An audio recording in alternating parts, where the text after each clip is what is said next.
Assalamualaikum warahmatullahi wabarakatuh. Perkenalkan, kami dari kelompok 4 dari BSI Margonda, Fakultas Ekonomi Bisnis, Program Studi Manajemen. Di sini kami akan mempresentasikan makalah analisis kami, yaitu analisis permasalahan dan pengambilan keputusan manajerial pada startup Bukalapak, yang disusun oleh saya Cindy Meola Berusmbiring dengan NIM 64252057. Saya Dinda Dwi Novita dengan NIM 64252048. Saya Hamalin Habib Osiwan dengan NIM 64252156.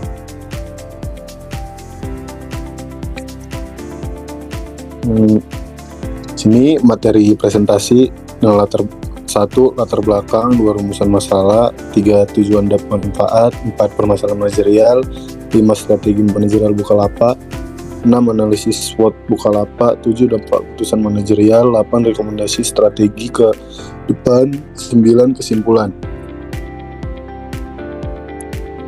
Tahap pertama, latar belakang. Perkembangan teknologi informasi telah mengubah cara bisnis dijalankan, terutama di sektor e-commerce yang tumbuh pesat di Indonesia. Bukalapak sebagai salah satu startup besar menghadapi berbagai permasalahan manajerial yang kompleks. Untuk tetap bertahan dan bersaing, perusahaan ini harus menerapkan strategi manajemen yang efektif dan inovatif agar mampu menghadapi tantangan pasar digital yang dinamis.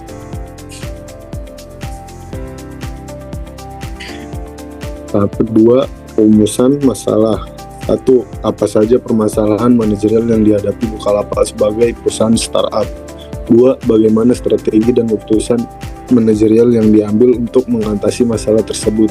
3. Apa dampak dari keputusan tersebut terhadap kinerja dan arah bisnis Bukalapak? Ya, di sini ada tujuan dan manfaat. Yang pertama, mengidentifikasi permasalahan manajerial yang terjadi di Bukalapak. Kedua, menganalisis langkah pengambilan keputusan yang dilakukan manajemen. Yang ketiga, mengevaluasi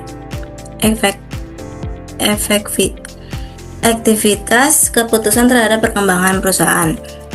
Manfaatnya bagi perusahaan membantu mengenali penyebab utama masalah dan manajerial. Yang kedua, bagi mahasiswa, menambah wawasan penerapan teori manajemen dalam dunia nyata. Yang ketiga, bagi masyarakat, memahami cara perusahaan digital menghadapi tantangan bisnis online. Permasalahan manajerial. Yang pertama, persaingan pasar yang sangat ketat dengan Tokopedia, Shopee, dan Lazada. Yang kedua, tantangan pertumbuhan cepat yang berdampak pada skalabilitas dan efisiensi. Yang ketiga, dilema dalam pengambilan keputusan strategi antar fokus dan diversifikasi. Yang keempat, tingkat turnover karyawan yang tinggi di industri teknologi. Yang kelima, tekanan untuk mencapai profitabilitas sambil terus berkembang. Yang keenam, perusahaan regulasi e-commerce yang harus diikuti perusahaan. Strategi manajerial Bukalapak digital. Fokus pada perdayaan UMKM dan warung melalui program mitra Bukalapak. Diversifikasi layanan digital seperti Bukamas, Bukareksa, dan Bukadompet.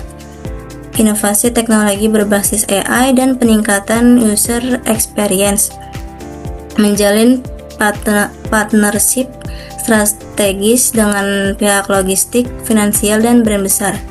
Menerapkan pendekatan omnichannel yang menghubungkan warung offline dengan platform online. Meningkatkan efisiensi operasional melalui automation dan data analitik. Selanjutnya ada analisis SWOT Bukalapak. Yang pertama itu strength atau kekuatan dari Bukalapak sendiri adalah Bukalapak termasuk brand yang kuat, fokus pada UMKM, ekosistem digital dan terintegrasi, dan jaringan mitra Bukalapak. Weakness-nya atau kelemahan dari Bukalapak sendiri adalah sumber daya terbatas dibandingkan kompetitor besar, nilai transaksi rata-rata kecil, dan kompleksitas organisasi meningkat.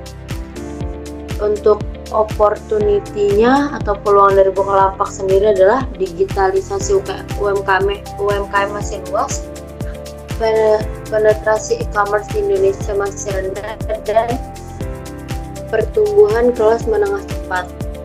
Untuk threats-nya atau ancaman untuk Bukalapak sendiri adalah persaingan dari e-commerce lain seperti Shopee, Tokopedia, dan munculnya sosial commerce atau TikTok Shop, serta regulasi pemerintah yang terus berubah.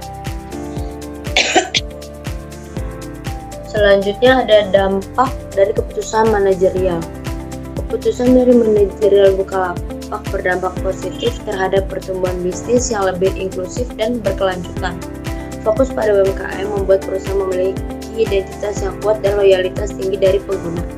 Namun, strategi ini juga membutuhkan biaya besar serta waktu untuk mencapai profitabilitas serta keseluruhan. Bukalapak berhasil mempertahankan posisinya sebagai salah satu e-commerce pemain utama di industri e-commerce Indonesia.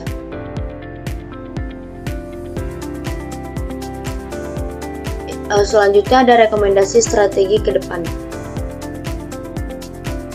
Yang pertama, terus memperkuat fokus pada segmen UMKM sambil meningkatkan monetisasi dari program Mitra Bukalapak. Yang kedua, menyeimbangkan pertumbuhan dengan profitabilitas melalui efisiensi biaya dan optimalisasi sumber daya. Yang ketiga, ada meningkatkan inovasi teknologi untuk mempertahankan keunggulan kompetitif. Dan yang terakhir adalah memperluas kolaborasi strategis dengan sektor logistik, finansial, dan pemerintah guna memperkuat ekosistem digital. Dan yang terakhir, ada kesimpulan dari presentasi kami.